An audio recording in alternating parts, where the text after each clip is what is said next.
Let's try it again. What happened? The microphone was off. Oh, damn it. Yeah. All right. Oh, here we go. All right, ready? Live from the landing strip in Houston, Texas. It's the 447th edition of Houston Wrestling Radio. Yeah. This is Abel. That's Scott. That's Travis. Hey! No, that's Chris. That's Chris. Thank you so much for tuning in today, guys. If you're watching us live, that's awesome. Make sure you log into your YouTube account. That way you could chat along with us here in the live chat. Look, Portia's already in there. What's up, Portia? I mean, where could she go? Yeah, that's true. Very, very good point. She in jail? No, she doesn't have wheels now. Oh. Yeah.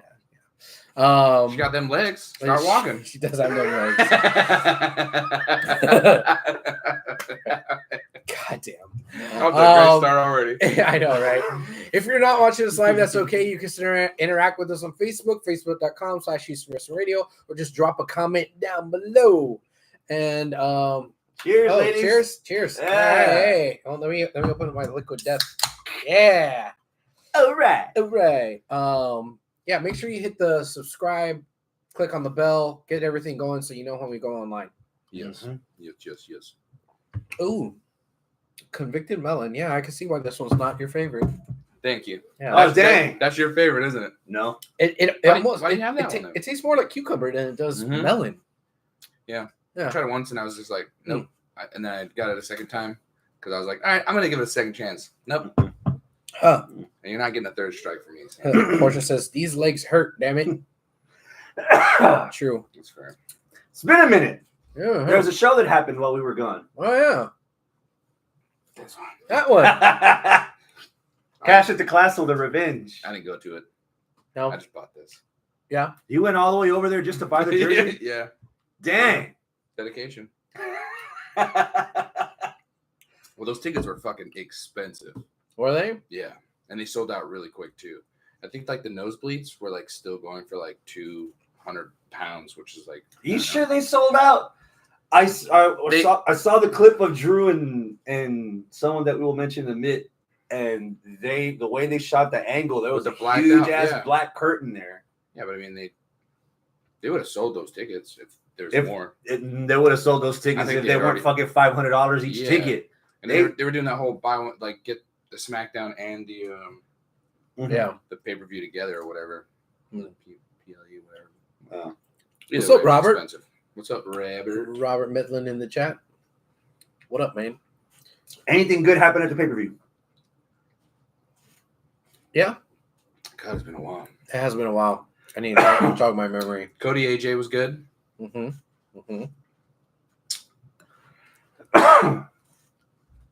That's all I remember. I mean, obviously, there's 5 matches. I know.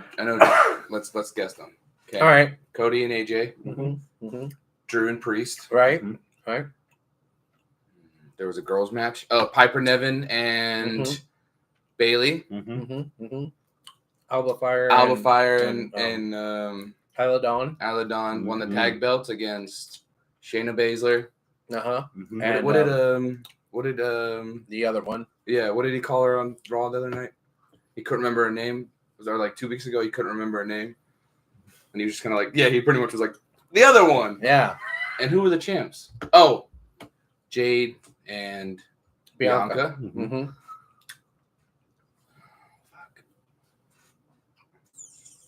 Damn, what was the 5th one? I know it. Well, of course you fucking know it. I didn't write any of this down. I didn't even watch the show. You didn't watch the show? I couldn't. Really? Why not? Well, I'll say I couldn't. Oh, you're out of town. Or out of the country. I was out of the country. And the country that I was at still has the WWE network. So for whatever reason, my Peacock wasn't working. You can't watch Peacock in Copenhagen. I couldn't watch it. You can't watch in the UK either. Yeah. It won't, unless you have like a VPN. Which was weird because I had no problem in London watching X-Men 97 on Disney Plus, but for whatever reason on Peacock, I guess Disney's something. Well, I couldn't fucking do it. Peacock is an American. Yeah, that's true. Like app, you can't get. People don't have the Peacock in. Yeah. You know, there's no cock. But the D is worldwide. Yeah. See what I did there? Stop deflecting. What was the last match? God damn. You come on. I'll give you a clue. He died 2 days later on Raw. Oh, Gable and Sammy. Yeah. Obvious. Damn. That Punk flew a long way to fuck over Drew again. God damn that fucking. That's perfect. He's dead to me. Drew? No. Punk's dead to you. Punk is dead to me. Yeah. I'm no longer a CM Punk fan. You sound like an AW employee.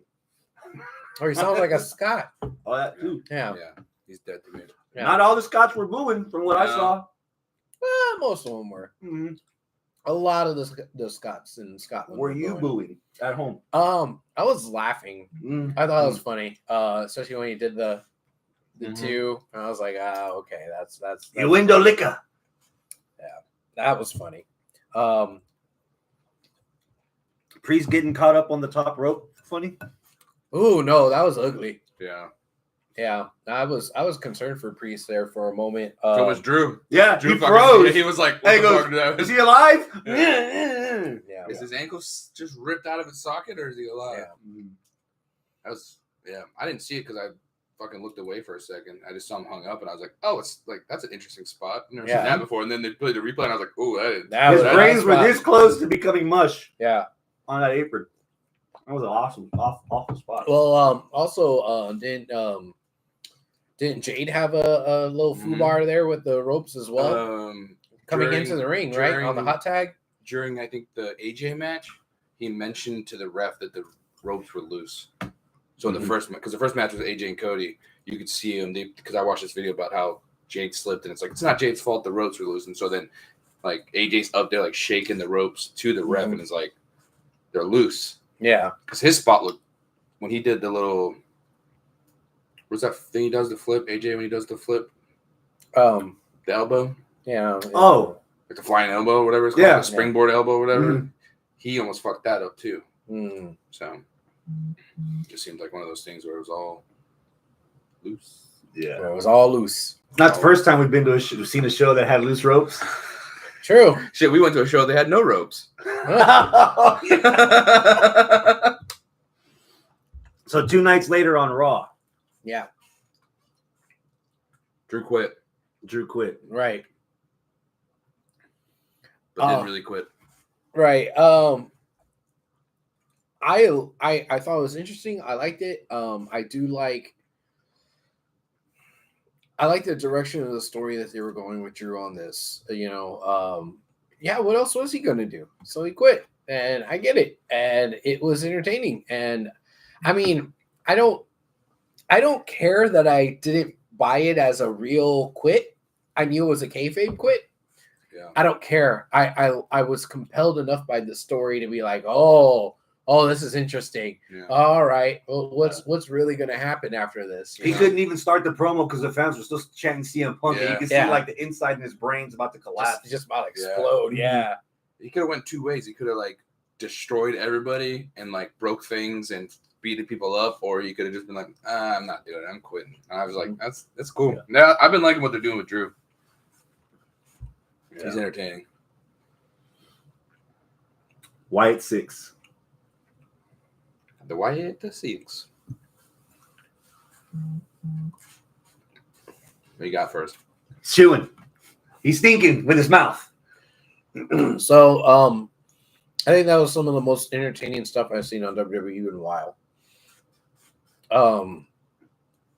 When you say that, do you mean the backstage introduction of the characters or the promo video the week after with Uncle Howdy and Bo?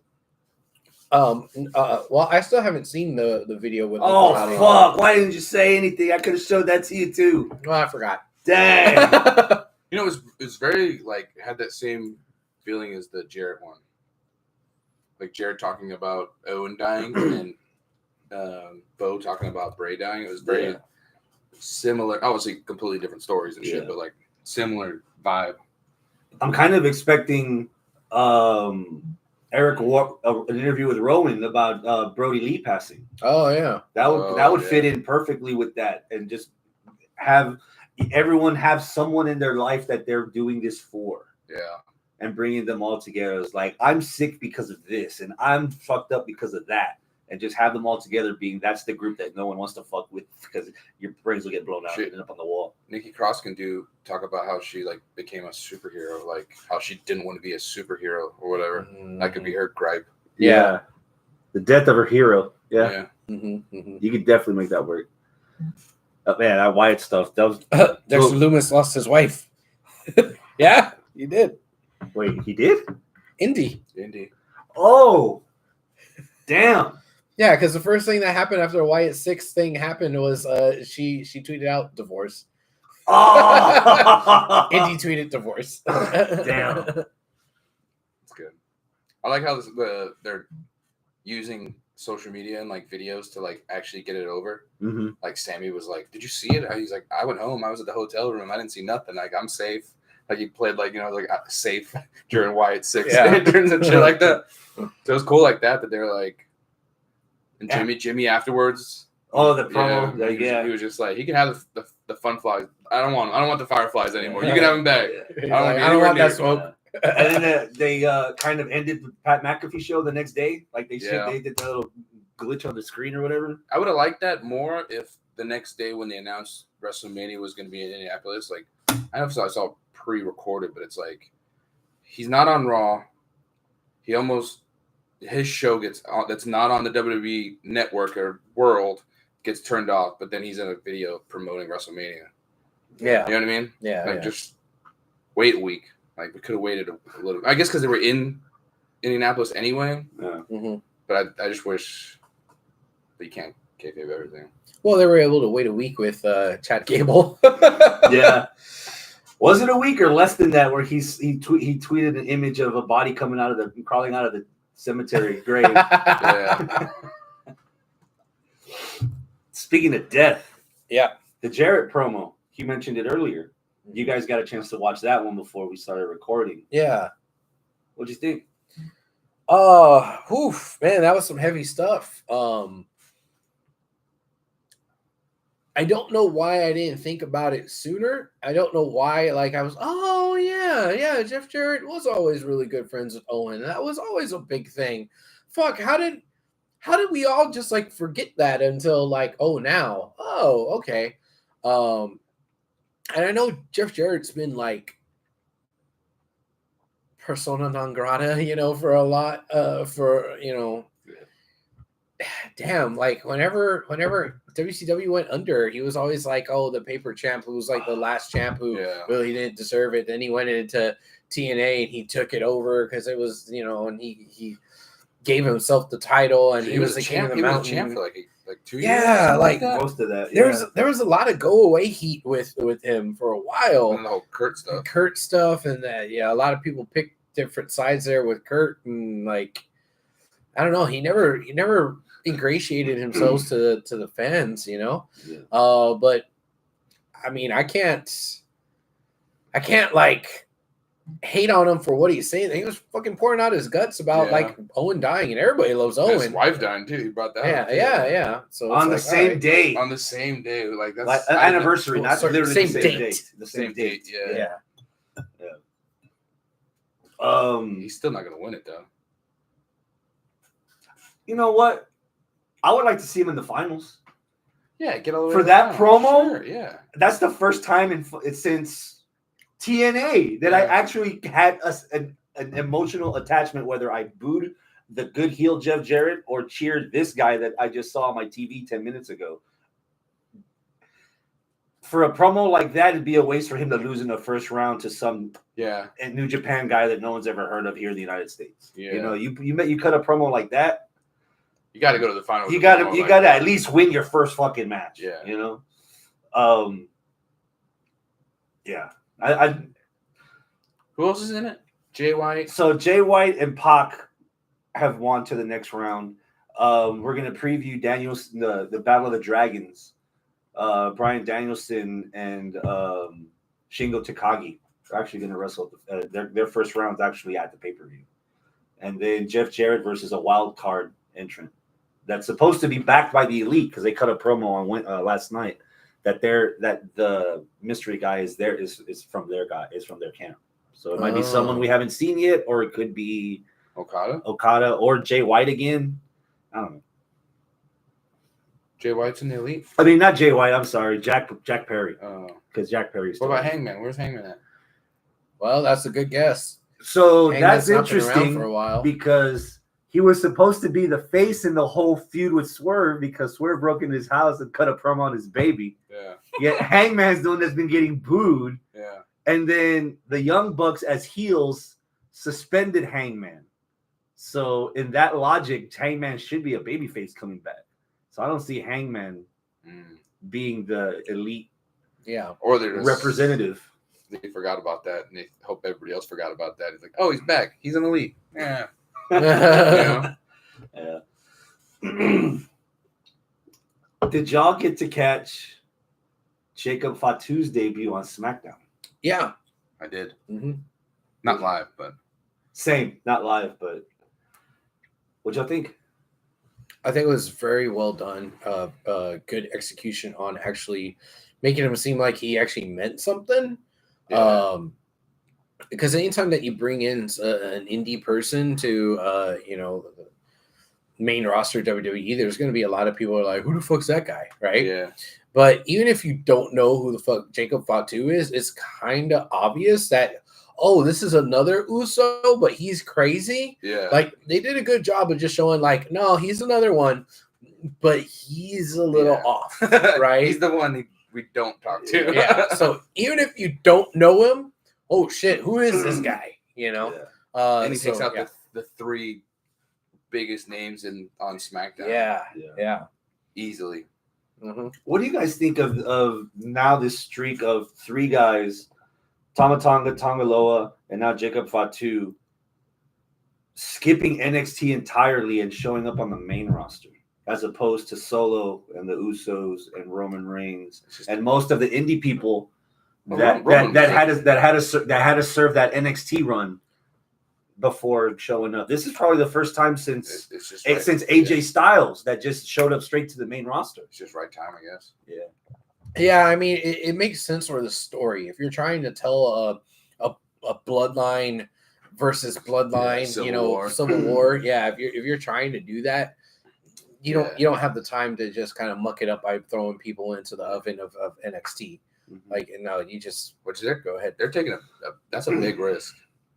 None of those guys have like really been on, like, maybe they've been in New Japan and stuff like that, but like New Japan and WWE are two different things. So like the fact that they're like, you guys are gonna be on TV every week. You're gonna have matches almost every week. There's promos, there's backstage shit every week, and I don't think, other than the dude fucking up the spot at the pay-per-view whenever he almost didn't make the count. Oh yeah, because he came out of under the ring too slow. Yeah, Tongaloa. Yeah. I like it. All right. I like where they're going. Yeah, and I don't mind the skipping of the NXT. No. Now when it comes to this stuff, if it's just somebody raw that we don't know, but any of you guys worried that Jacob Fatu will steal the spotlight from Solo? Has any of you seen him, Jacob, wrestle? Yeah, I've seen him. MLW, right? Uh-huh. Yeah, I think we've seen him. I think we've seen him wrestle. I think I saw him at ROW. We went to an MLW show in San Antonio, Dallas. Yeah, and saw him wrestle. He's in the best shape I've ever seen him. Yeah, I saw him and Zilla. I think he's gonna get bigger. Yeah, like better shape, like even better shape now that he's in WWE. Yeah. Anybody believe in Joe Henry? Man, that was a really funny way to kind of just get everybody to shut up over the Joe Hendry stuff. Yeah. Hey, still the second highest viewed YouTube clip on WWE. Seriously? Since WrestleMania. Holy shit. Yeah, it's got like over 7 million views. Wow. Of him doing the entrance and then getting eliminated. Because it's only 30 seconds. His promo was like 30 seconds, so it's like a minute and a half long. And it's like viewed like 7 million times. What do you guys think is the end road to this TNA NXT partnership? How How far do you think it'll go? God, I have no idea. Make some guesses. What do you think you'll see next? I wish that Drew had shown up on TNA. Because Tatum Paxley was at the last pay-per-view. She accepted Jordan Grace's open challenge. Yeah. TNA fans weren't too happy about it, but they had the match there.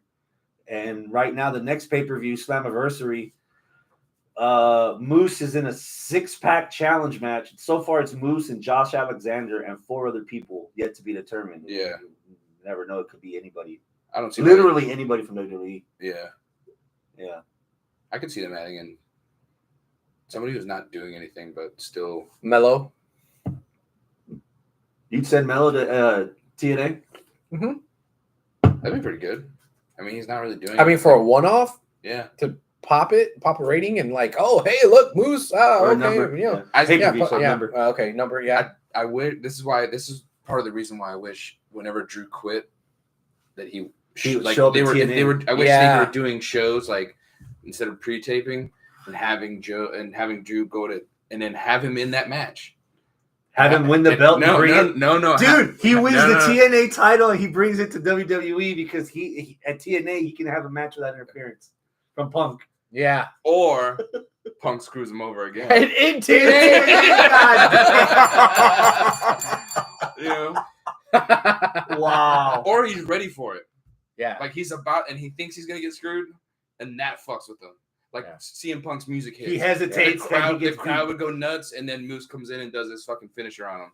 Yeah. And you're like, hey, I wasn't there, but can you imagine Punk on like fucking laughing? On like social media. Yeah. As Drew just gets crazier and crazy. I'm waiting for Drew's hair to go out like fucking crazy. Yeah. Oh man. Keep doing it. But I'm gonna throw out a random guess. Okay. Is an Ultimate X match on the NXT pay-per-view. Ooh. That would be nice, man. Heatwave? Just a one-off. Well, Heatwave is after Toronto. Is the night after Money in the Bank in Toronto. But that's 2 weeks from now. I don't think. I would probably do it SummerSlam weekend. Did NXT? There might be a show. That might be a. They might do like a takeover. Yeah. Because they haven't. They do that. They just make that name of a pay-per-view now. So. Mm-hmm. Dude, a fucking Ultimate X match. NXT takes over. I don't know. Oh, Worlds Collide. Oh, yeah. The original Forbidden Door. Why not that? Bring that back. Have NXT versus, and have like three NXT versus 3 TNA guys in the Ultimate X match. Mm-hmm. Yeah. Dude, that would be fucking bananas, man. Mm-hmm. Yeah. Dude, I'd go to that. If it was close enough, I would, yeah. Yeah. If it wasn't expensive to go to it, I would go to it. Yeah.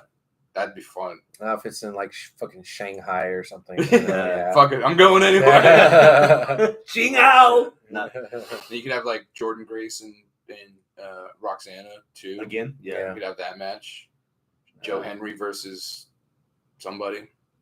Who's the equivalent in NXT Kaz. of Joe Henry's character? Ooh. I don't know. Hank or Tank from Hank and Tank? Have you been watching this? Have you been? You know Bull Buchanan's kid? Yeah. Have you been reading about this? No, What's happening to him? No, what's happening? So, what's his name at NXT? He was part of the team with the guy with the superhero sleeve, Josh Briggs. That's Bull Buchanan's kid, not Josh Briggs, but the other guy with the long hair. Oh. And then they broke up, right? There was the 3 of them. He looks like a country boy. I can't remember his name. Forgotten Sons? No, Jensen. No. Jensen. So Jensen is Bull Buchanan's son. Okay. He was in a trios with Fallon Henry, and Josh Briggs, yeah. Right? But then they all decided. Well, the two others decided, hey, I want to try and win belts. I want to win a belt by myself. And then she was like, I'm doing stuff for the women. So they both separated. And then he was just kind of like depressed and like left alone, looking for his spot. They had a badass match on NXT TV, both of the team against each other, and like telling him, "Man up, man! And I'm sorry, I love." Basically, HBK Flair, "I'm sorry, I love you." They clothesline the fucking hell. He started doing the JBL clothesline from hell. Yeah. Okay. It's approved, like JBL approved. Like he approved them. They got him over like that. Anyway, he posted on Twitter a picture of his release contract, like he'd been fired. and then he took it down, and then he said he hasn't been released. Oh, this is a guy that's like trying to jump in and get security. Yeah. During it was the beginning of NXT when you were gone. The NXT, it was Wesley and Obafemi in the ring, and in the background, a dude is running up the back. I saw that, and that's Jensen. What? So but they never mentioned it the whole entire show. They never said anything like, "Hey, what was that?" Then on his page, his wife made a video saying that he's missing, and they used his real name, like whatever it is, and she was like crying, and she was like, "There's something wrong with him. I haven't seen him in weeks. Like he needs help." And so people are like, "This is a fucking crazy." Wow. This is either a crazy story or the dude's just gone insane, really gone insane. Like there's something Florida, wrong. Man. Yeah. But I'm like, because like when you watch the video with Wesley and Obafemi, like they pause because like they made it a point to because they know that something's going on, and like they both looked like, what the fuck? And then they just kind of like they're looking at each other, and you see him getting like dragged. Mm-hmm. It's fucking weird. But anyway, I don't know. I'm like, that's fucking if nuts. it's a story and he's like becoming a crazy like loose cannon character, I'm into it. But if he's just going insane, then we need to get him help and like find him. Like to go that far with his wife. Crazy idea. Because I haven't been watching Raw completely. Did they already announce on television who the the Wyatt Six are? No. What if he's the sixth one for losing his teammate and his partner and his brother, and his career's gone downhill? I mean, maybe, but I really think Bray is the sixth. Yeah, I think like Bray they're never gonna like make a sixth person. People are saying online that he's the lantern. Like that's awesome. His soul is in the lantern type thing. Is what people are like alluding to because they haven't shown a sixth member, or it's fucking. Sister Abigail, Alexa Bliss. Ooh. And then you got two girls, which would be kind of cool. Tag team champs or whatever. I don't know. Yeah. You guys got a match of the weeks? Have you watched enough wrestling to come up with one? Well, I mean, it would definitely be something from Clash of Castle for me because I thought that was a really good pay-per-view. I'm just not sure what was the best out of that. I mean, I could go with Drew and Damian. I did like that one. Yeah. I also liked I don't know if it's been on there since, but Braun and Sheamus? Braun and or Ilya. Ilya was good on Raw. Yeah. Should Braun and Sheamus, or was it? Did he fight Sheamus? Yeah. But Braun what they're doing has been pretty entertaining. Sammy's about to die. if Braun's gonna get that title match, I give it to Braun, hands down. He has to win, but he has to and they're in Montreal too. I think it's somewhere in Canada, Toronto. Right? Toronto. Breaker and Strowman need to have a match. Winner gets to keep Braun. Oh God! Look, so Strowman wins, so we get Ron Rechsteiner. Yes. Yeah. Braun Strowman's terrible. Like that match on Raw, all the stuff he was doing, he just he's out of it. He's not good. Like it's bad watching him wrestle. Damn. Yeah, I'm sorry. It's true. He's probably a nice guy. But he missed like 3 or 4 spots on. Okay, Raw. Since we had this conversation before we went on air, I will see your Braun Strowman, and I will raise you, Saraya. Tell me the biggest waste of money in wrestling right now. That's fair. Saraya's contract. Yeah, I guess. I mean, yeah. You literally said that she was the worst person in that 6-woman tag. Yeah. You have Harley Cameron, who's still learning. 3 of them I have never seen wrestle. Who's still learning. Anna Jay, who's getting better but has been missing reps. Yeah. Mina Shirakawa, who a few people have seen, and Mariah May, who's basically on storyline is where her value is right now with Tony Storm and Shirakawa. Saraya was literally the worst person there. But even then, she was the third in the what were they called? Outcasts. The Outcasts. Right? Yeah. She was third in that. Ruby Soho was above her in Outcasts. Yeah. They just gave her the. And it was supposed to be Soraya's stable. Yeah. She went from being the leader to then like being the third. Yeah. And now she's another third. Now she's the sixth in a group of 2. Yeah. Fuck, man. Yeah. The best thing she's done in her entire AEW career is yell at you. Every time I see her on the television, bro, I just oh man, It's the best thing she's done. I Yeah. cherish that moment forever, man.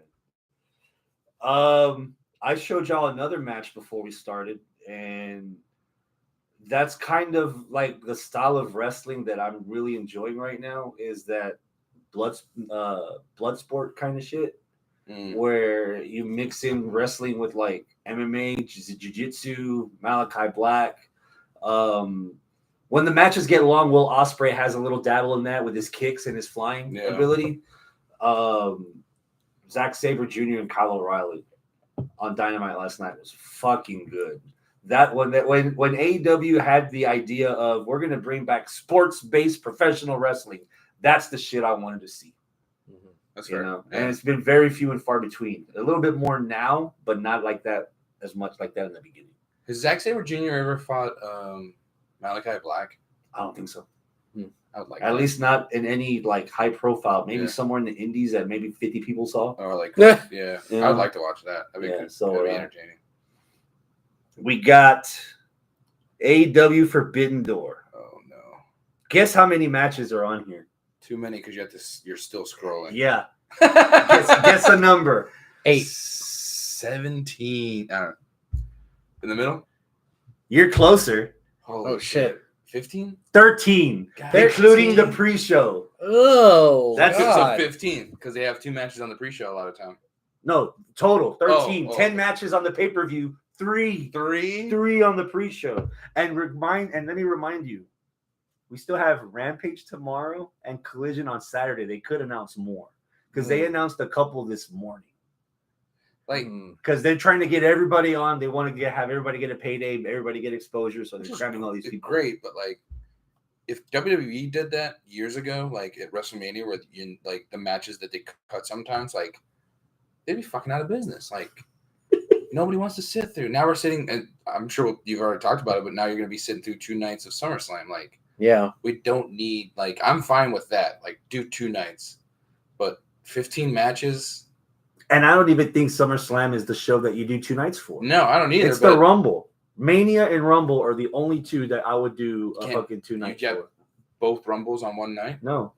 Women's start on Saturday, men's on Sunday. Women's Rumble main event Saturday, and men's on Sunday. I still feel a lot of people would show up to you would have to make the other matches on Saturday heavy. Saturday better because we still live in a world where men don't want to watch women wrestling.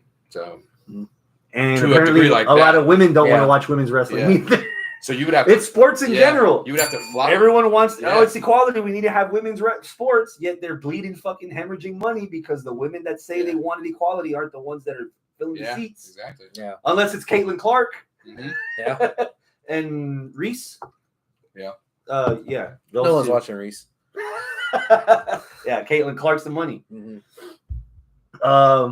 You would have to flip flop it. So the women's Rumble and the men's main event, like title belt, and then the women's title belt and the men's Rumble. If you did 2 nights, you'd have to that's how you'd have to do it. Yeah. Which, to be honest, we talked about this whenever we went to San Antonio Rumble last year's, and I was like, I don't want to go to another Rumble. Like, they're fun and there's like I love the Royal Rumble, but god damn, that was such a long show, and it was short compared to this one we're about to talk about. You know what I mean? Yeah, they're getting out of hand. I left before the main event to catch my flight back on that night because it's 4.5 hours plus another hour pre-show. Oh shit! Look at WWE. They just had a pay-per-view in another country with 5 matches. You and I went to the first Double or Nothing, and they followed old traditional pay-per-view values, if that's the word I'm looking for. It was 3 hours. We left, and there was still sunlight on the strip, and we hit up the breweries and kept drinking. Mm-hmm. Now it's fucking 4.5 hours before pre-show. Yeah, like fans will get their money's worth if that's what you want. But we complained when we were at WrestleMania 34 that it was too fucking long. Yeah, that was the last. Was that the second to last Mania before we went to 2 nights? I think no, there were still a couple 30, more. 30, yeah. We didn't do 2 nights until COVID. Oh, they didn't do 2 nights until COVID. That's when it started. And then the idea of we can make money times 2. Yeah. Okay. New Japan ever doing this the whole time? Let's do it. Yeah. Now they're going crazy with the other stuff. Anyway, let's get to this. Let's get to this pay review. Yeah, it's 13 match card. God dang. I want to go home at some point. That's why we're starting early. No, I want to go home at some point tonight. We mentioned it earlier. Saraya against Mariah May. First round match for the women's Owen Hart tournament. Mariah May. I was about to say, why are they fighting? But Mariah May's winning this. Saraya, no, who cares? Yeah, you're right. Just pause for a quick second. Hold on. Pause for a quick second. Yeah.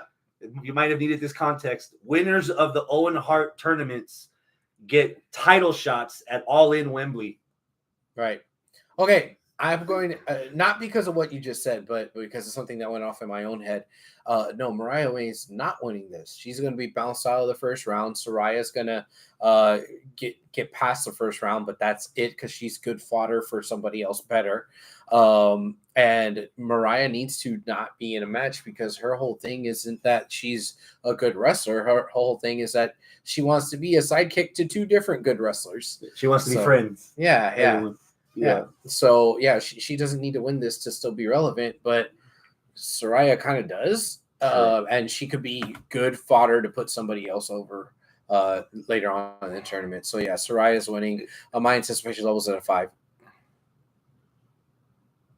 Give it a 2. Okay. I don't care. All right. I'll give it a. Who is a potential next round opponent? Do you know?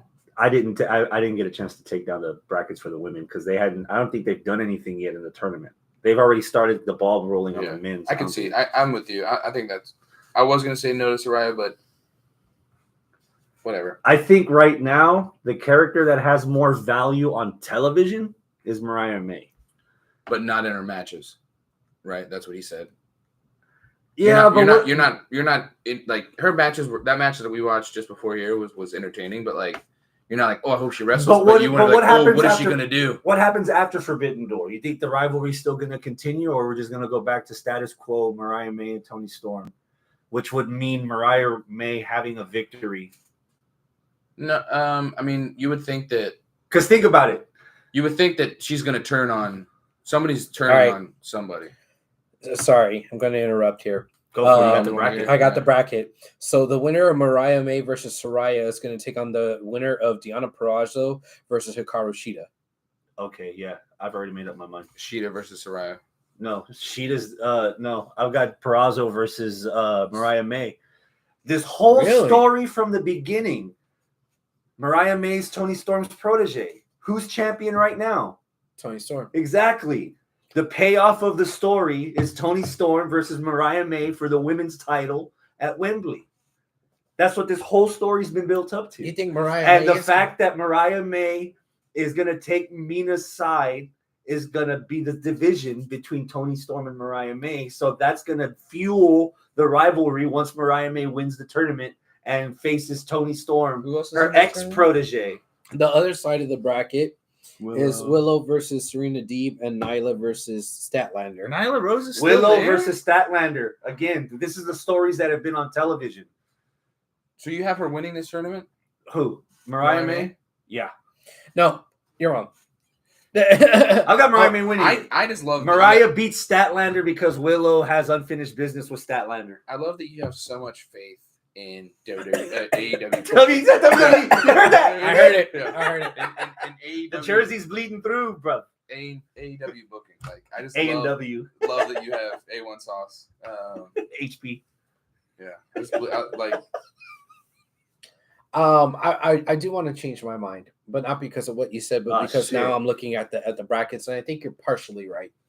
I'm going to say Mariah May is going to beat Saraya, and it'll be Mariah May versus Deonna Purrazzo.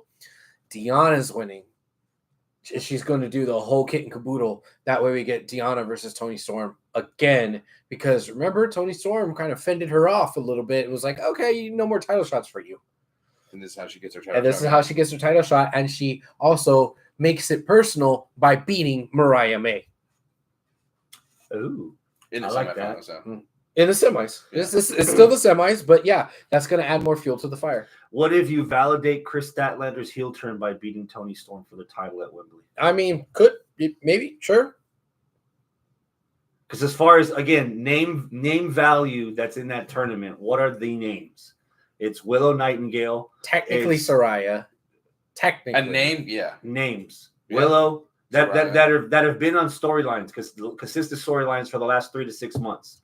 Purrazzo, Nightingale, Statlander's heel turn, Mariah May. That's pretty much it. That's your four final. Like, that's the semifinals right there. Yeah. Interesting. Not Serena Deeb and not Nyla Rose. Which Serena Deeb cut a promo last night that made her sound like a baby face. I'm like, what are we doing with her? Man, I was about to ask she was supposed to be the face because she had seizures and overcame them, but then she completely got overshadowed by the adorability of 60s timeless Toni Storm, and she had to turn heel so that the story would make sense. And now that she lost, now she's trying to be baby facing it. Yeah, and you know what? I hate to put so much disrespect on Hikaru Shida because I fucking love Hikaru Shida. Mm-hmm. But you know, she was kind of afterthought because we all were like, "Oh yeah, Deanna for sure." She'll be the champion at some point this year. Think so? Again, she wins the belt like all the time. Promo aside, Hikaru is a consistently good wrestler. Yes. Yeah, I like watching. I think a promo is what would have been missing for her to actually have a solid run. Yeah, because at some point you got to sell the match. You can't let all the heels do it for you. Okay, we spent way too much time on this one match. Surprisingly, especially if we have 13. Yeah, all right. Blow through it real quick. Speaking of, Statlander is going to team up with Momo Watanabe against Willow Nightingale and her partner Tam Nakano. Okay. I don't know that's definitely Forbidden Door stuff. Yeah. So it means nothing, really? Yeah, I guess not. I'm giving it a 5 because the Willow and Statlander stuff on its own has been good stuff too. What are the other two girls like? I think Tam Nakano is because that sounds like a heavy Samoan, set. Yeah, big Samoan. Yeah, I've never heard of so she's gonna be debuting on someone to match Willow's size, actually. So that could actually be a pretty good match on paper if Tam Nakano's who I think it is. And maybe somebody in the chat can. Yeah, I'm gonna give Statlander and Momo the win. Sure. All right. Yeah, I give it a 5. I like Willow and I like Statlander. Yeah. So I'll go with a 5. Hiromu Takahashi, Titan, and Yota Tsuji from Los Ingobernables against the Lucha Bros and Mystico from AAA. Or from CMLL. I'm sorry, poor said they only bring out Nyla Rose for Pride and Juneteenth. That's true. Or hometown. She came out and got a hometown match. She's Native American. What's she's Native American and black. What's Native American day? They have Indigenous People Day. Thanksgiving? It's Columbus Day. Oh. Yeah, it's not Columbus Day. Yeah. No, they changed it from Columbus Day to Indigenous Peoples Day. Oh, okay. Yeah. They can't even get their own day. They got to share it. Robert Medlin says, I just want to see more Mina Shirakawa. Scott, you saw her wrestle for the first time tonight. Yeah, that's the first time. We're going to hold that opinion until we get to the match. Los Ingobernables against the Mexicans. Why is it not Pac? Is he fighting somebody else? Because why is it not Death Triangle? That's a good question. Who's Mystico? Was that who was he? That was Sin Cara. Yeah. Original OG Sin Cara? Yeah. Okay. Yeah. So who's Mr. C's? The second Sin Cara. Right? Hunico con tattoo? I thought so. I don't know. I'm confused. Because he's Tamatonga. Really? Hunico was Tamatonga. Oh, okay. Wait, what? Wait, where's Hector? Wait, what? Yeah. Right. Forget about all that. Forget about that for a second. This could be a reason why it's not Pac. Because, and this is something that I just had to learn on Facebook. I just saw that. I was like, oh, okay, that's interesting. What the appeal to this match is supposed to be is that you got AAA guys teaming with a CMLL guy, right? Yeah. So it's the Lucha Bros from AAA, and then Mystico from who's CMLL. from CMLL, which It's that's like one of the not. first times it's ever happened. Yeah, that's like not supposed to be a thing, right? Because CMLL and AAA have real big. Could that possibly be the reason why neither AAA or CMLL is advertised on this Forbidden Door, even though a lot of talent is currently wrestling on CMLL? That could be. That could be the case. Maybe they don't have the blessing to say to put them both on the same poster. Yeah, but they're sneaky putting them in the same match because technically, the Lucha Bros are AAA alumni. Yeah. They're not AAA, even though Mystico is still CMLL. So it's like, okay, kind of not really. Was that the beef with last year's Forbidden Door that Lucha Bros couldn't be on it because they was on the same show as fucking Vikingo? Yeah. They didn't want to have them on the same. Yeah. Interesting. Mm-hmm. So that's supposed to be a thing. As a bouncy house match, I give that a 6. I got the Mexicans win. Of course, I got the Mexicans winning. I got the little. But I haven't really.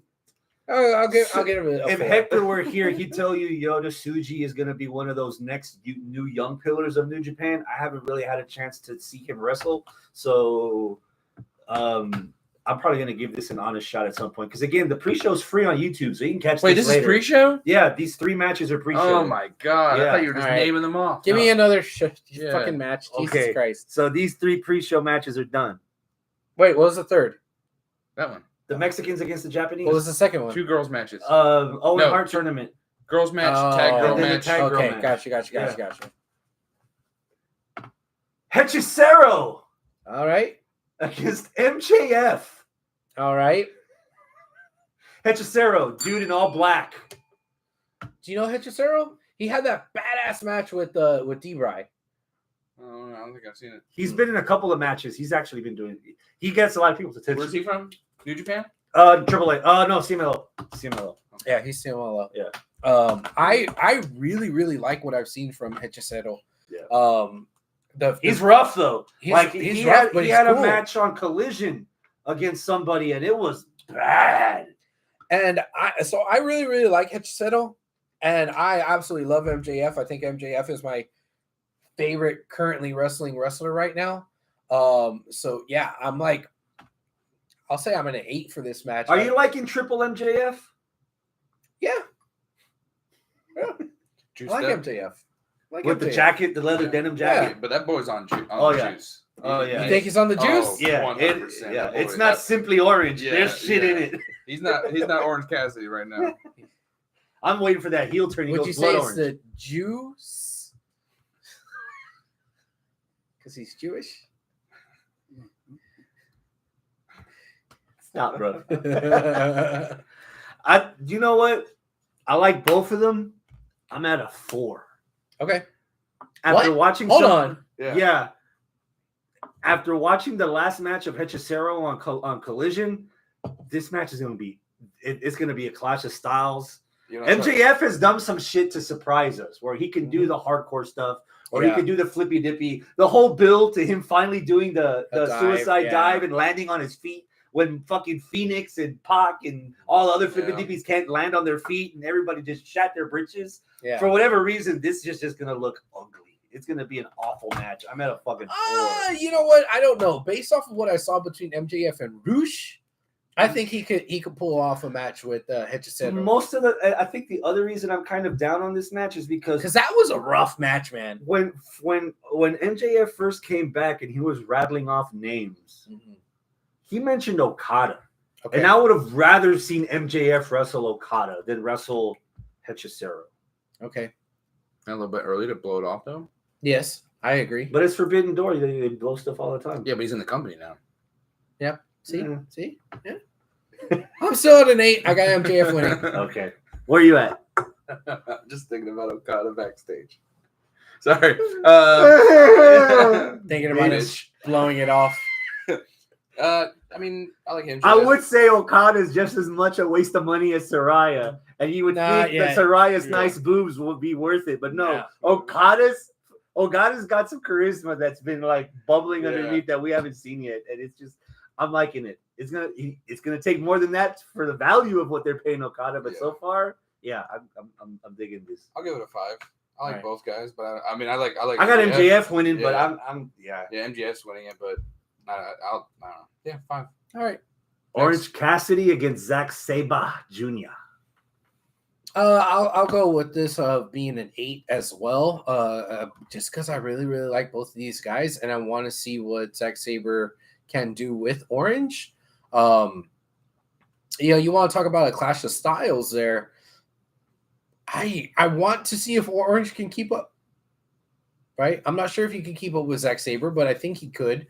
I mean, he kept up with Pac, and that was the match that just made everybody go, okay, Orange is actually serious at wrestling. This was like, 2 years ago when it was Pac and Orange? Yeah, like, he's going to try. It was COVID, right? No, it was Revolution after COVID. It was something like that. Yeah. Maybe it was 3 years ago. I don't remember. But yeah, it was like, oh, shit, he's actually trying. Okay, cool. And I'm having a hard time picturing it in my head, but I want to give the benefit of the doubt. So that's why I'm at an 8. Are you a fan of Orange's character? Yeah. It hasn't worn out on you yet? No. How about you? I don't care. You don't like his character at all? No. I like, he's had some matches where, like, I'm entertained and I'm like, damn, he is a pretty good wrestler. But, like, I just, like, him on commentary, it's just, like, I understand what they're doing, but, like, it doesn't. It's wearing thin. It doesn't work for me. Like, oh yeah, they're in a match. They're having a match. I'm finding that guy later. Cool. It's like we get it, bro. Like, you don't want to be here. We don't want you here either. Like, I get it. But I like Zack Sabre Jr. So the match could be entertaining, and I do want to see. I want to see, like, they're gonna have a spot where he's got his hand in his pockets, and then he's gonna somehow tie him up in his hands with his pockets or some shit. I don't know. But I would give it like a 4. Okay. Orange Cassidy's going to win because it's Orange Cassidy. Is that your end? Is that why? Because it's Orange Cassidy? Also, I mean, he's the poster boy for AEW. I mean, he's one of. Yeah. Tony really likes him. Because one of the running threads of all these Forbidden Doors is that the AEW guys usually always come out on top. Yeah. Well, I mean, and the New Japan guys look good. I mean, there's the few occasions, but yeah, I mean, MJF's not losing. Orange Cassidy. I want Sabre to win. I'm picking Sabre. I would like Sabre to win, but yeah, you also got to push the guys that are on your TV consistently. Yeah, because you got so many. All right, next match. Let's go. What'd you pick? Orange. Okay, Orange. It's orange. The Bucks and Okada. Bucks against. I don't care. You don't even have to tell me who the other people are. Next. AEW on top, baby. All right, come on.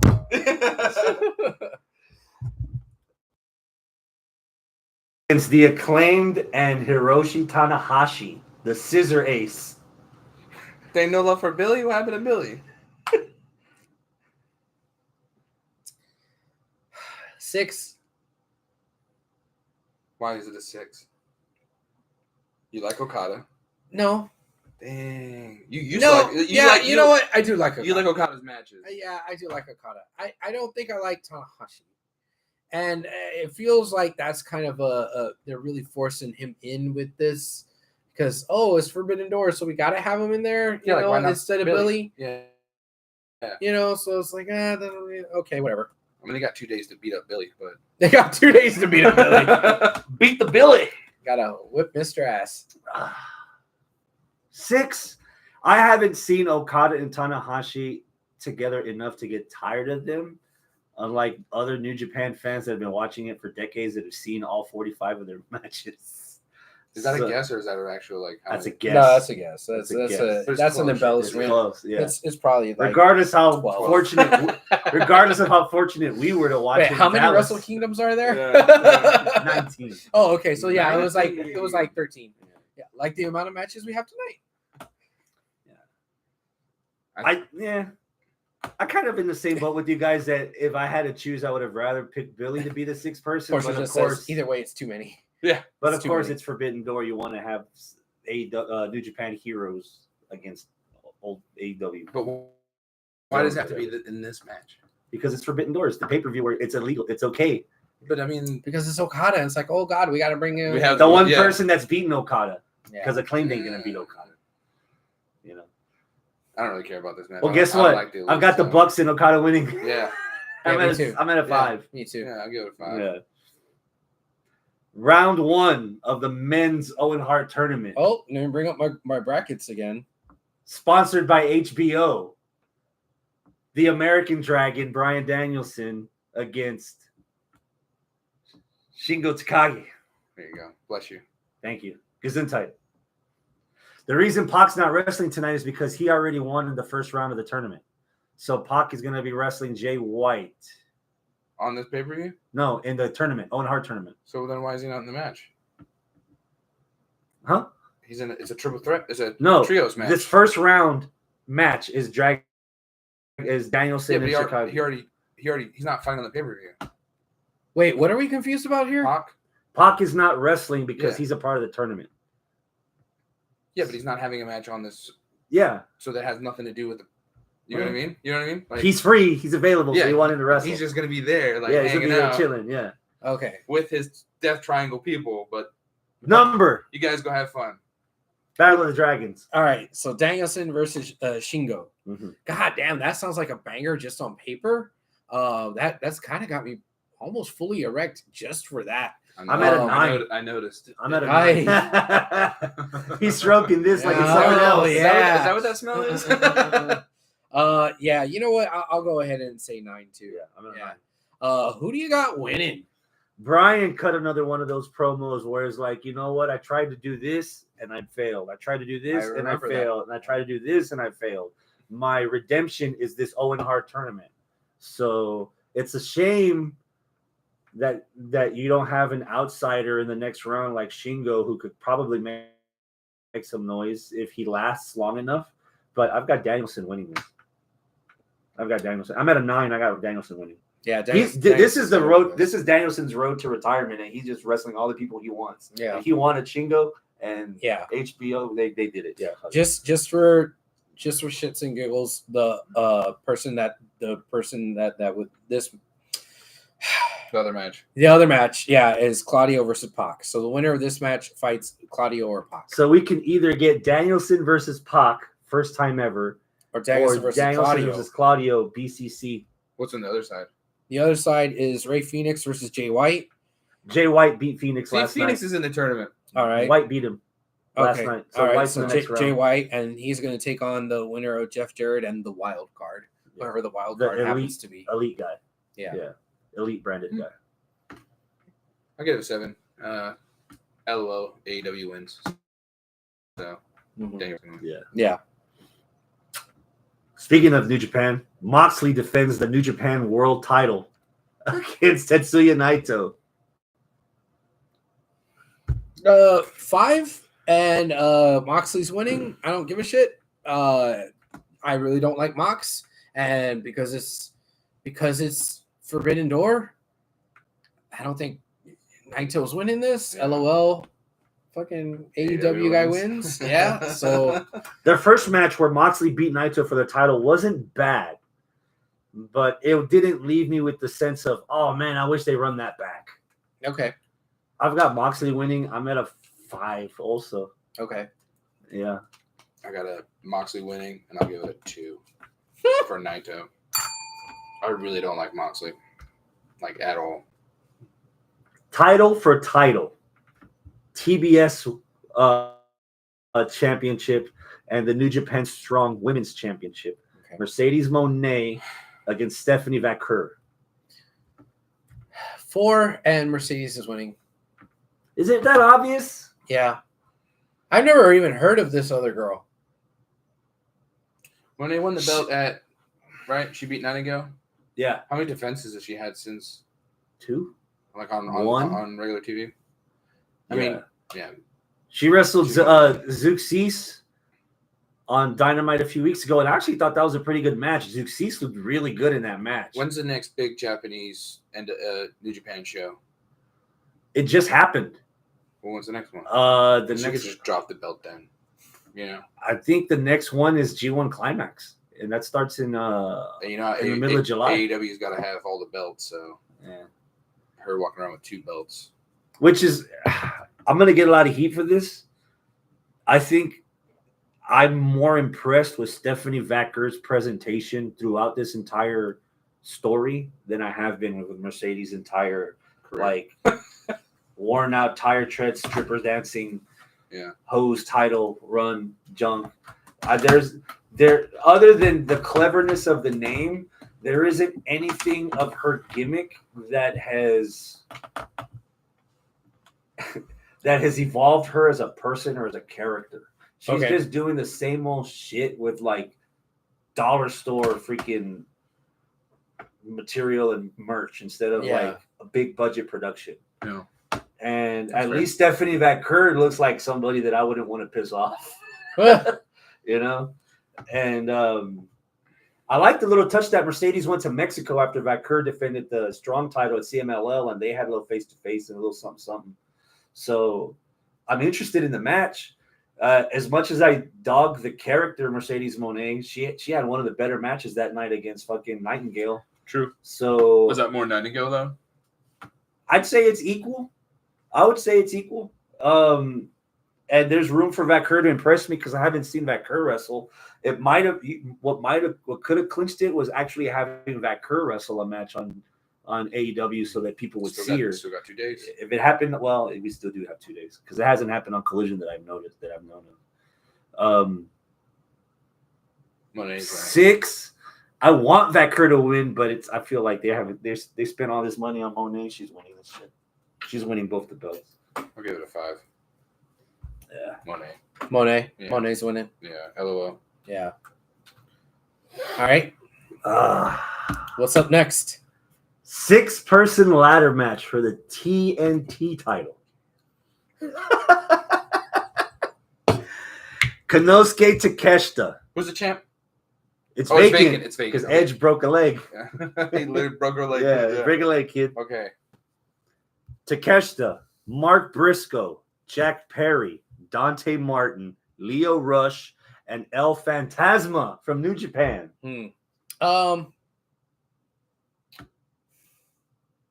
This might be a banger of a match.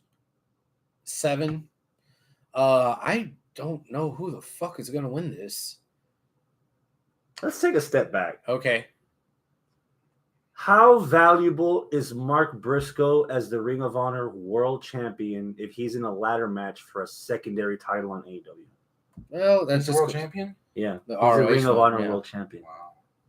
It just goes to show how they value and how Tony values ROH, right? Yeah. I would like it to be Mark Briscoe because Mark Briscoe has put on some pretty entertaining promos recently. But he's still a great sympathetic babyface for him looking the way he does. He's like Mick Foley of our generation in a sense. This generation. But like I can't see him being the TBS champ and the ROH champ at the same time. I know. Eddie Kingston had 3 belts. I was about to say I know that AEW's done that before, but I don't know. I feel like they've done it too much before. Is it obvious that Jack Perry wins it? Follow up. Didn't mean to cut you off. No, you're good. Is Jay Briscoe's character solid enough that he doesn't need the TBS title? Yes. Mark. Yeah, Mark. Yeah. Oh, my bad. Freudian slip there. Yeah. His charisma can pull him through without any titles, but with him with a title means that he's actually going to get TV time and is important. Yeah. Right. So, I mean, I would like for him to. I'd like for him to get a little bit more shine than what he did and what I thought he should have gotten, a few months ago. Yeah. Or last year after his brother passed. I mean, yeah. God damn, it's already been a year? Yeah. I said a few months ago. I guess what I really meant to say a year ago. Over a year. I think January, right? Yeah. You were going to say something about Jack Perry? I mean, get out of here, Jack Perry. Like he's elite. Is it safe for Dante Martin to be in another ladder match after the last one he had? Oh, no. I forgot about that. Oh. I'm just going to say I'm over ladder matches. They do too many ladder matches now. Not just everywhere. AEW and WWE. There's too many ladder matches. It's gotten to the point now that heels are using ladders in Ultimate X matches that defeats the purpose of the Ultimate X match. I want. That kind of burned it for me. I wish like you give me like a ladder match, but it's like Shawn and Razor, where like they used a ladder, but not as much. It was more of a match that involved a ladder. The original ladder match, it only had the one ladder. Yeah, and like they used it, but not like this. Like, I mean, NXT just had the women's ladder match. They're having this ladder match. They're having a pay-per-view with two ladder matches. Gearing up for Money in the Bank. I mean? Yeah, like it's just it's overplayed. It's like the tables, like the table spot. We want the tables. It's like we get it. Yeah. Now it's like a ladder. Everything is called like, hey, how are we gonna get 6 people into a match? We already got a tournament. Put them in a ladder. That's why I wish like fucking WWE gets King of the Mountain. Dude, They did that with the penalty box thing. Yeah. What was it called? Iron Survivor. That was fun. The match that Trick won. I still debate that could have been a match of the year candidate at least. Like do things like that. Like come up with something new. Like for all its faults, King of the Mountain was actually pretty good too. I enjoyed it at times. Yeah, at times. Yeah, with the right people. I think WWE can pull it off. I think what killed King of the Mountain was fucking Jeff Jarrett winning it all the time. Yeah, being called the King of the Mountain. Yeah. Oh. Yeah. I don't know. I just wish like there's like a lot of time creative for both companies. It's always like we need somebody to fight him. Like who can we get? Let's do a 6-man. Let's put him in a ladder match. And it's like, or let's do a battle royale. It's like or a tournament. I'm like why can't we just have 2 guys that for some reason have beef? You know. Mm-hmm. Like Obafemi and Wesley, like they're like, good. Hey, I want that belt. That's my belt. I want it. And he's like, I never lost it. Yeah, and he's like, you're not good enough. And you didn't beat me in the triple threat. It's easy wrestling 1-on-1. I don't need to see 6 guys in a ladder match to figure out who wins it. You know. So let's start weeding people out. El Fantasma. No. He's cool. He's cool. He's an interesting character. He's not on television, on AEW television, nowhere near enough to suddenly be like, all right, we're going to put the belt on you, kid. Right. Itadakimasu. Yeah. Yeah. You know, so let's rule him out. He's not winning it. Let's rule him out. Is Dante Martin more valuable by himself or with his brother? Or as a triple with Andretti? I'll tell you where he's more valuable. When he's not on the fucking bench because he's fucking injured. That's where he's more valuable. So let's rule him out. Yeah. For all his faults, whether they're his creation or others created onto him, is it worth investing in Lio Rush now in 2024 on television? He's in New Japan, right? He's in New Japan. He's not AEW though. No. But he's gone in and out of wrestling so many times that like. Do you trust him to be the champion? Do you trust him to not leave you as champion? Yeah. No. Yeah. So let's rule him out. The 3 people right now that have the most upside and visibility is Jack Perry's heel run in the Elite, Mark Briscoe being Mark Briscoe, and Konosuke Takeshita being the last man standing, basically the Don Callis family, because Hobbs is hurt again. Yeah. And Fletcher. Plus, he had that interview where he kind of talked shit about AEW. About AEW's booking, and he was true. Not happy with it, but that could have just been a piece, you know. Yeah. Like, okay, let's make you happy and give you the TBS title. Yeah. Those are your 3. Yeah. Who would you pick out of those 3? If it was my show, I'd Takeshita. But I think it's going to be Jack Perry. So, what do you think? I would like for it to be Mark Briscoe, but I think they're going to give it to Jack Perry.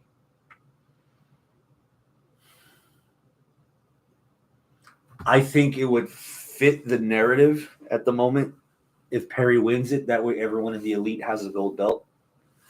Because Okada's the international and the Bucks still have the tag belts. The Bucks aren't defending the belts anytime soon. Even though acclaimed to the people that they're going to wrestle at least for the belts next. We've gotten that before, right? I don't think so. Bucks against the acclaimed? I don't think we did. I don't think we have. I would like Takeshita. It would be interesting to have Takeshita have the TNT title because he's actually going to be in the I think he's in the A block of G1, so he'll actually be having that belt with him and putting AEW over in these Japan shows. And in typical New Japan fashion, in these G1 climaxes, whoever beats the champion in those tournaments, even though it's a non-title match, that's your build for story for the next 3 or 4 months between now and Wrestle Kingdom. Normally, if the world champion in the tournament gets beat during the tournament, then he defends the belt later on. Kings of Wrestling, whatever show, October, November. So you could give to the TNT title a rub and with Takeshita by having him show off the belt. But I don't think you need him as a champ for him to get over. I think he's going to do good in the G1 without the belt. I think I think we're all in the same camp that Briscoe needs a bigger bone than a world title for a brand that's not on actual television that we can find on the telly. I think it's too late. Iron's cold on Mark? Tony is. They had their chance when he they could have done a lot with him. And they still can, but it's just I think it's too late. Like he's just a character on the show now. Like and people love him. People buy his merch, and when he comes on TV, people will want to watch him and shit. But like, and look, chant for him, cheer for him. You're not TV champion worthy, but we'll give you the Ring of Honor. You're internet worthy. We'll give you the Ring of Honor belt that you wrestle 4 times a year, whatever time they do shows. And if you're trying to like get into Tony Khan's brain, there's a lot of shit in there. Yeah, there is, but you just need to look at what happened with Dark Order. Right? Dark Order was primed for that push after Brody's death. And there was a lot of stuff and a lot of like tributes to Brody and -1 and all this real goodwill. He went back to school, right? Yeah, but the point is like they did a lot to honor Brody, but the Dark Order never really got that push, and they just kind of stuck around because they had some tag belts for a bit, right? But who gives a shit? Jay got the most rub out of that entire thing, right. Actually. But who gives a shit? Yeah, right. Like I completely forgot about Dark Order. They've been kept around twice, right? Yeah, they fired him twice, or they let him go twice. They've been kept around almost as like a formality because we can't do anything with them.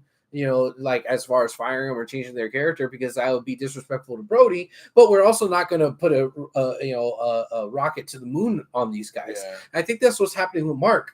Oh well, because of Jay, you're always going to have a job, but you're not going to strike while the iron's hot and have them, win a big title or get that big push. Right? People were expecting what they did with Rey Mysterio after Eddie died. Right? In WWE, where it's like, okay, WrestleMania win, boom. I would agree. I wouldn't have had him win the world championship, but I would he's a good, solid, mid card champion. Even now, you can have Mark Briscoe defending the ROH title on Collision. Mm-hmm. If not Dynamite, at least Collision. Why not just turn one of the shows into a Ring of Honor show? We've had this discussion 1,000 times. Instead of Rampage, just make it fucking ROH Rampage. Yeah, and have Ring of Honor on there. Yeah, and you can have Mark Briscoe on TV every goddamn week. Yeah.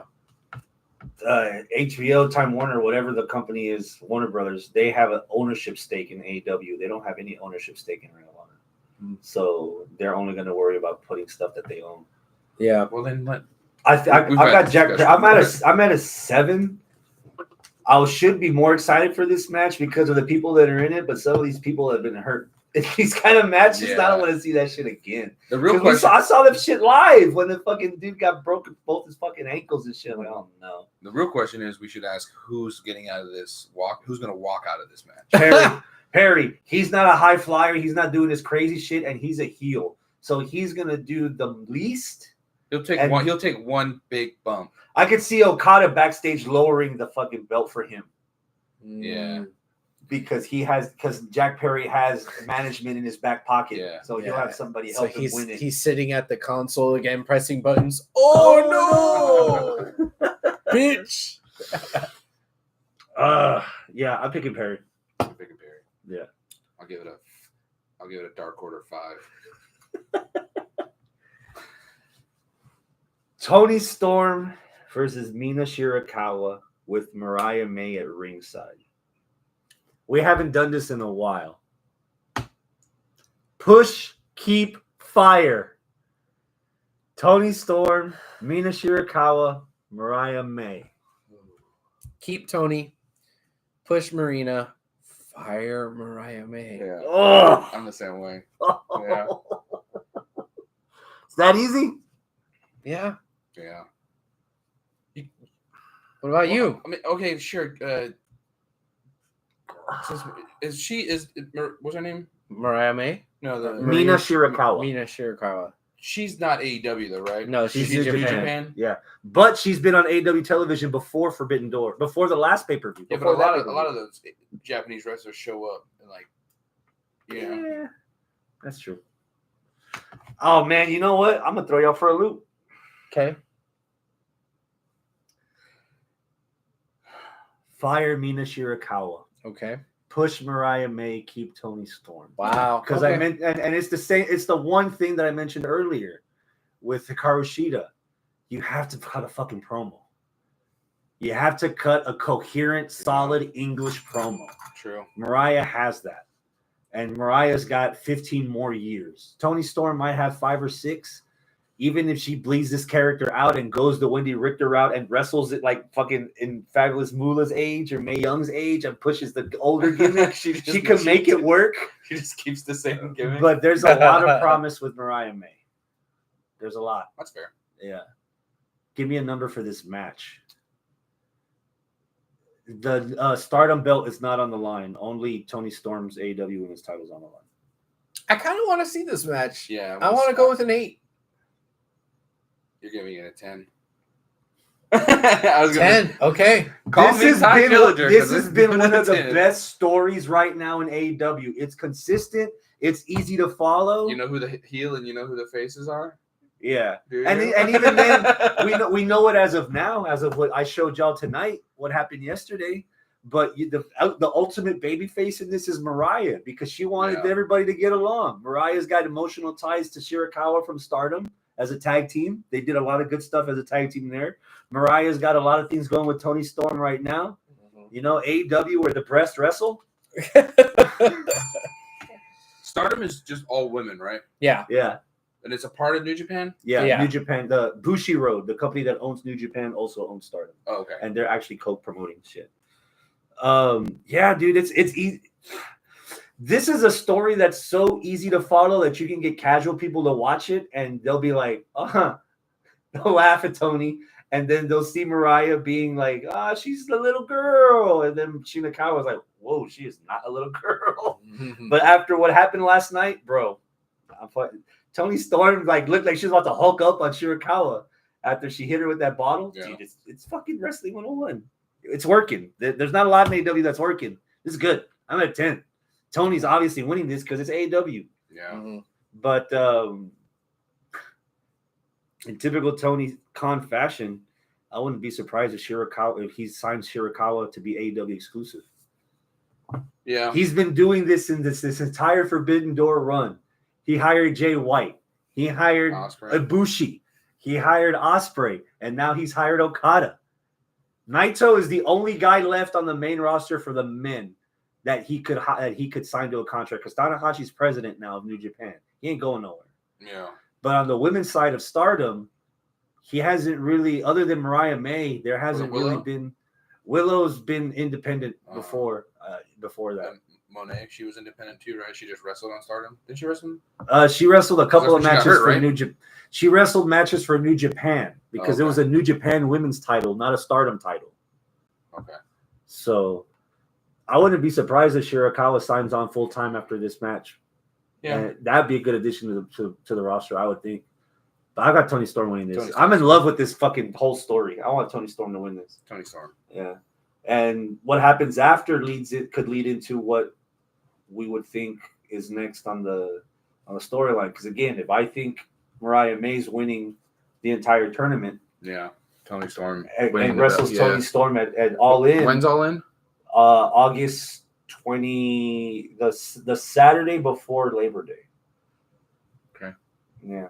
It's like a month and 26. 2 months. Yeah, something like that. Yeah, it's the next pay-per-view. There isn't a pay-per-view between now and then and now. Okay. Yeah, I got Toni Storm winning. All right. Toni Storm winning? Yeah. I agree. Yeah, I agree. Swerve versus Ospreay for the AEW Men's World Title. I'm at a 9. What's keeping you from busting that nut? I don't know. Maybe it's just I'm too conflicted. I Swerve's a champ. Mm-hmm. Yeah. Well, technically, both of them are champs. Swerve's the world champ. It's just for the world. Yeah, it's just for the world. His belt's fine. Yeah. I'm conflicted because I really want Ospreay to win, but I don't want Swerve to lose. But I'm pretty sure Swerve's winning it because of the title stipulation. It's not for both. And why should the secondary title be wrestling the primary title this quick, especially if you won a secondary title this soon into your run, right? Like, I don't know. The timing of it is just off, bruv. But I think the match. How did he get a title shot? It was a gauntlet eliminator right after. The battle royale. We talked the Casino Royale. Yeah, the Casino Royale. We talked about how you're tired of the ladder match and you wanted something different. What do you guys think of the Casino Royale idea that they came up with? This is, I think, the second time they've had this match. Are you aware of the concept? I thought the Casino Royale was just they come out 4 at a time. I think they changed it. It's something different. Then I don't know. So there's 2 guys, and then every 2 minutes somebody keeps coming in until somebody loses by pinfall or submission. Oh, so it's a gauntlet. It's not a battle. Yeah. Okay. But it's only 1 pinfall to a finish. So there could be 6 people. There could be 40 people. The reason Swerve wrestled Roderick Strong a few weeks ago on Dynamite for the title was because in storyline, Strong was supposed to be the next guy to come out on that battle royal, but Ospreay had beaten whoever it was that he pinned, so Roderick Strong never got a chance to wrestle. So he went and argued with Tony Khan. How many people were in the match when I think there was like 12. Jesus. So far, Ospreay won it. Yeah. I mean, it's like a Royal Rumble, but with a pinfall instead of last man standing. I mean, good for them to try something new. I'd watch it. I didn't know that was a thing. I thought it was just the old school from Double or Nothing. Yeah, the suits come out. And the Joker. And because they didn't do it on the pay-per-view, I figured they were doing it on the next show. So that's why I was like, I'm not going to watch this. Like, I don't care about this. But it's an interesting concept. Yeah. Ospreay shouldn't have won it. I agree, especially if we're doing Forbidden Door. Have a New Japan guy be like, "Oh shit, he won." Yeah. Have it swapped. I mean, it's gonna be a good match though. I've always been a Swerve fan. You know, they had last year. It was Jack Perry had a title shot against Sonata, and Sonata complained, and he's like, "Yeah, I'm the champion of one of the biggest brands in the world, and you're giving me fucking Jack Perry as competition for this belt." Sonata versus fucking Swerve would have been interesting.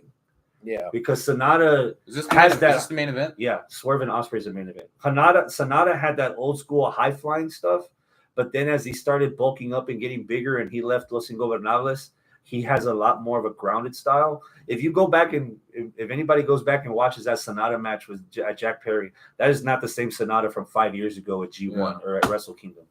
It's a completely different style, and I think that style would have complemented Ospreay more. I mean, would have complemented Swerve more. And it would have been the Forbidden Door theme. Somebody from New Japan actually came and stole a W from the AW talent. I think it's too soon for Ospreay, and I think it's obvious with something that Ospreay dropped on a promo a couple of weeks ago. Swerve is winning. Ospreay made it clear that he is not a part of the Don Callis family. Yeah, and Don Callis freaked out over that, and then he went and talked to Roosh. I was like, "Hey, brother, if you need a team, we're the family here, you know." And so shenanigans. Yeah, I got shenanigans, and Ospreay's losing it. That's fair. Yeah, and he has his own title that he can build up and defend it against somebody at Wembley, and there's a very weird chance that wild card in the men's tournament is Hangman. Yeah, and we get Hangman versus Swerve for the title at Wembley, and the story's a year and a half in the making there. That's a solid main event. Yeah, and Hangman has to stoop to joining the Bucks and the Elite to get back at the guy that's supposed to be the villain of this whole thing. So Everyone sold their soul to cheer fucking Swerve. Let me sell my soul to get a shot back at my belt against the guy that broke into my house and cut a promo on my baby. Yeah. That's fair. Paper-wise, I'm at an 8. This is going to be fun. This match would go better on that.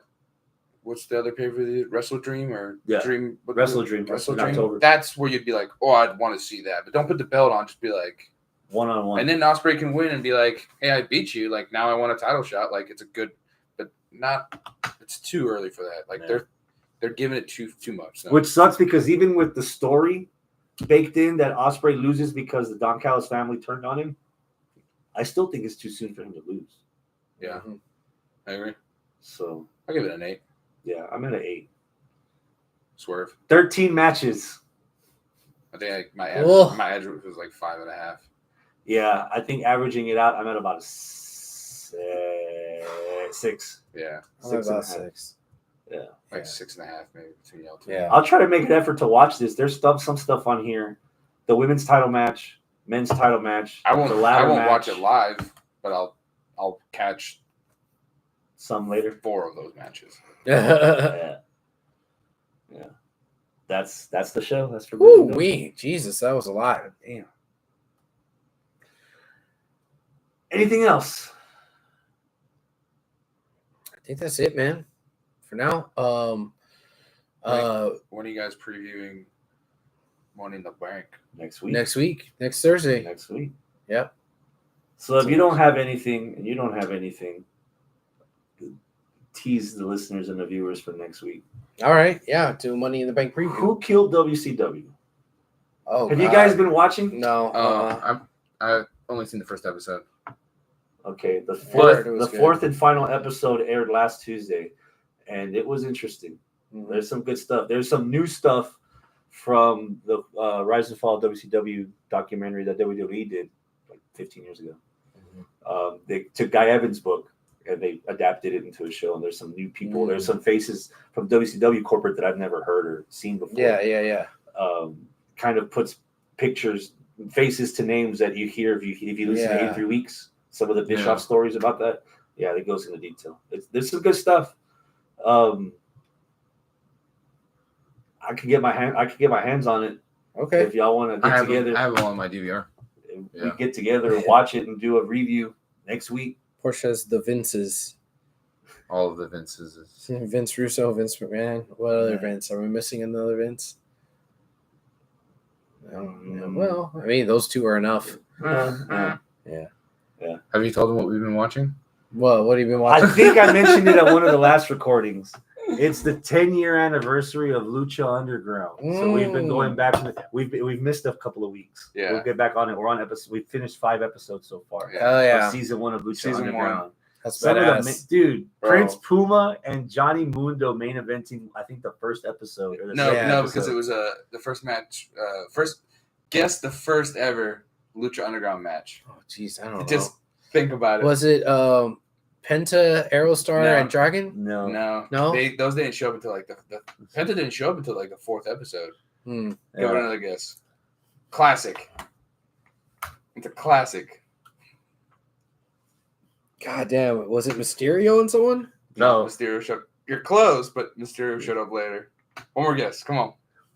It's in there. You know it too. You're gonna be like, "Oh, motherfucker!" Oh man. At least one of them. Jesus Christ. Think off the wall. No, classic is the right word. Classic? And not Ray, but was it Blue Demon? And oh fuck. We gave you a key word. And Portia said Ray Phoenix. That's wrong. Oh, okay, cool. Classic. Blue Demon and Classic? Who the fuck is Classic? Christian? No, not Ray. You got one more shot. You're in the. Think of Ray's career. Think of Eddie. Yes, Eddie. Oh, Chavo. Classic. Blue Classic Chavo. Chavo Guerrero. That was the first ever match. Wow. Okay. Yeah. Wow. And then Chavo beat the shit out of him with the chair and shit. Yeah. And then Mil Muertes kills him. Ha! Yeah. Dude, You remember the phone number? Oh hell no! 423 get fame. That was great. Yeah, we're 5 episodes in. Hell yeah. Yeah.